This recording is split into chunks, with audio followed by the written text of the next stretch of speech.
Hey guys welcome back to the another video. சர்ச்சைக்கு பேர் போனதுன்னா 2 பேருன்னு சொல்லி ஆல்ரெடி நான் வந்து ப்ரீவியஸ் வீடியோல சொல்லியிருந்தேன். ஒண்ணு வந்து டிடி ஃபாசன், இன்னொன்னு வந்து இர்ஃபான் வீசுன்னு சொல்லியிருந்தேன். ஆனா இப்போ பார்த்தீங்கன்னா, டிடி ஃபாசன் அதிக அளவுல எதுலயுமே பேசப்படல. அவர் உண்டு, அவர் வேலை உண்டுன்னு தான் பார்த்துட்டு இருக்காரு. ஆனா இர்ஃபான் யூ இப்ப அடிக்கடி மாட்ட ஆரம்பிச்சிட்டாரு. என்னன்னு பார்த்தீங்கன்னா, ஒரு 1 மந்த் பிஃபோர் வந்து நம்ம ஒரு வீடியோ போட்டிருந்தோம். ஓகேங்களா? ஒரு இன்சல்ட் ஆச்சு. இந்த ரம்ஜான் அப்போ வந்து அவர் ஒண்ணு பண்ணியிருந்தாரு. அது வந்து பெரிய அளவுல பேசப்பட்டுச்சு. அதனால நம்ம ஒரு வீடியோவும் போட்டிருந்தோம். அதுதான் என்னோட கடைசி வீடியோவும் ஆயிப்போச்சு. அதுக்கப்புறம் என்னால ஒரு வீடியோ போட முடியல. என்ன ஒரு பீட பிடிச்ச ஆளுன்னு சொல்லிட்டு தெரியல. அதுக்கப்புறம் என்னால ஒரு வீடியோ போட முடியல. இப்ப தான் ரீசென்ட்டா ஒரு வீடியோ போட்டிருக்கேன். அதுக்கப்புறம் இந்த வீடியோ பத்தி நான் பேசிட்டு இருக்கேன். என்னடா காய்ஸ், ஒரு 1 மந்த் பிஃபோர் நடந்த ஒரு விஷயத்த, இப்போ அதுக்கு சாரி கேட்டா, எல்லாரும் என்ன பேசுவாங்கன்னு தெரியல. இப்ப ரீசென்ட்டா அது முடிஞ்சிருச்சு. நான் அதுக்கப்புறம் இத எடுத்து பேசுறேன். எப்பவும் நம்ம பாலிசி அதாங்க. என்னன்னா, அந்த டைம்லயே பேசும்போது நெறைய பேர் வியூஸ்க்காக அலையிறான்னு சொல்லிடுறாங்க. இது எவ்வளவோ நடந்து நடந்து நாள் ரொம்ப நாள் ஆயிருச்சு. அதுக்கப்புறம் நம்ம இப்ப பேசுறோம். அதுக்கப்புறம் பார்த்தீங்கன்னா கைஸ், நெறைய பேர் சொல்லி ஓகே நம்ம வந்து தப்பு பண்ணிட்டோம்னு சொல்லிட்டு தெரியுதாம். எனக்கு புரியல. சரி ஓகே, அவர் ஒரு இன்ஃப்ளூயன்சர், அவருக்கே புரிஞ்சிருக்கணும். நம்ம வந்து அந்த இடத்துல எப்படி பிஹேவ் பண்ணியிருக்கணும்.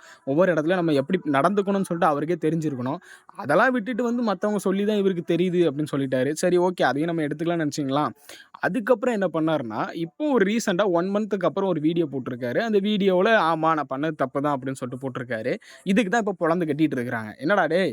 1 மாசத்துக்கு முன்னாடி நீ செஞ்ச தப்புக்கு இப்போ நீ மன்னிப்பு கேட்குறான்னா, இதெல்லாம் வந்து வியூஸ்க்காக அப்படின்னு சொல்லிட்டு பேச ஆரம்பிச்சாங்க. ஆமா சத்தியமா அது ஒரு விதத்தில உண்ம. அவருக்கு ரீசென்ட்டா போட்ட வீடியோஸ் எதுக்குமே வியூஸ் அதிகமா வரல. அது அவர் வந்து எப்பவும் போடுற வீடியோவுக்கு போற வியூஸ விட ரொம்ப லோவா கம்மியா போக ஆரம்பிச்சுட்டு, அதனால 1 மந்த்துக்கு அப்புறம் இப்போ ஒரு கான்ட்ரோவர்சிய கிரியேட் பண்ணலாம்.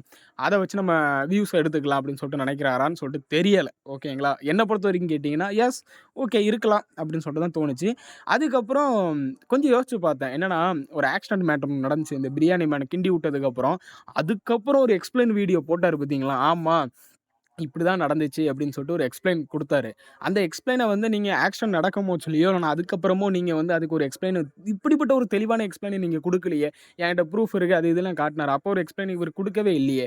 அப்பவும் அவர் மேல ஒரு கான்ட்ரோவர்சி தானே போயிட்டு இருந்துச்சு. அப்போ அத பத்தி ஒண்ணுமே குடுக்கலையே. ஆனா அவரு இப்போ வந்து பிரியாணி மேன் கிண்டி விட்டதுக்கு அப்புறம் வந்து குடுத்துட்டு இருந்தாரு. அந்த மாரி தாங்க இந்த கதையும்.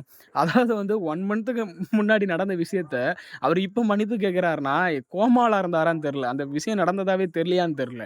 இப்போ வந்து நான் மத்தவங்க சொல்லி ஓகே அது தப்புன்னு எனக்கும் புரிஞ்சுச்சு. அதுக்கப்புறம் வந்து நான் வந்து மன்னிப்பு கேட்கிறேன்னு சொல்றேன்லாம் எந்த விதத்தில லாஜிக்ன்னு தெரியல. நான் அந்த வீடியோவிலேயே நான் சொல்லியிருந்தேன்.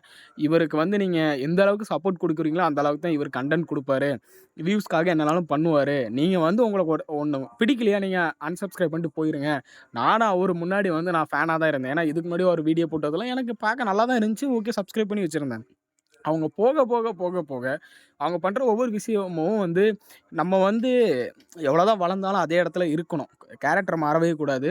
அத பிடிச்சு தான் அவங்கள சப்ஸ்கிரைப் பண்ணியிருக்கோம். என்ன பொறுத்தவரைக்கும் பார்த்தீங்கன்னா, ஒரு சில யூடியூபர்ஸ் தான் இன்னும் அந்த ஓஜி யூடியூபர்ஸ்ன்னு சொல்றேன். அதாவது வந்து கிட்டத்தட்ட வந்து 10 இயர்ஸ், 15 இயர்ஸ்லாம் இருக்காங்க. அவங்கலாம் வந்து இன்ன வரைக்கும் அத மாறாம அப்படியே இருக்கிறாங்க. இப்படி ஒரு சில பேர் தான் வந்து கொஞ்சம் லைட்டா அவங்களுக்கு ஒண்ணு ஆயிருச்சுன்னா, தலக்கணம் ஏறிருச்சுன்னா, அவங்க என்ன பண்றாங்கன்னே தெரிய மாட்டுது.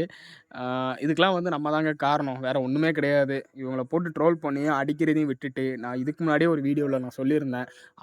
அன்சப்ஸ்கிரைப் பண்ணிட்டோம். அவங்க வீடியோவ பிளாக் பண்ணிட்டும் போனாலே முடிஞ்சு போச்சு. இங்க நெறைய பேர் இன்னொரு குரூப்பா அலைஞ்சுட்டு இருக்காங்க. நம்ம நெகட்டிவா பேசினா தான் இங்க வியூஸ் வரும்ன்னு சொல்லிட்டு, தப்பு தப்பா நெறைய பேர் பண்ணிட்டு இருக்காங்க. இந்த கப்புள்ஸ் எல்லாம் நெறைய பேர் இருக்கிறாங்க. என்ன பண்றாங்கன்னே தெரிய மாட்டுது. Instagram இன்ஃப்ளூயன்சர் நெறைய பேர் இருக்கிறாங்க. அவங்க வேணுன்னே காட்டுறாங்க. இல்லாட்டி என்ன காட்டுறாங்கன்னு தெரியல. ஒரு சில பேர் அப்படி காட்டுனா தான் வந்து பார்க்குறாங்கன்னு சொல்றாங்க. என்ன நடந்துட்டு இருக்குன்னு எனக்கு தெரியல. ம் இத பத்தி நீங்க என்ன நெனைக்கிறீங்கன்னு சொல்லிட்டு கீழ கமெண்ட் செக்ஷன்ல கமெண்ட் பண்ணுங்க.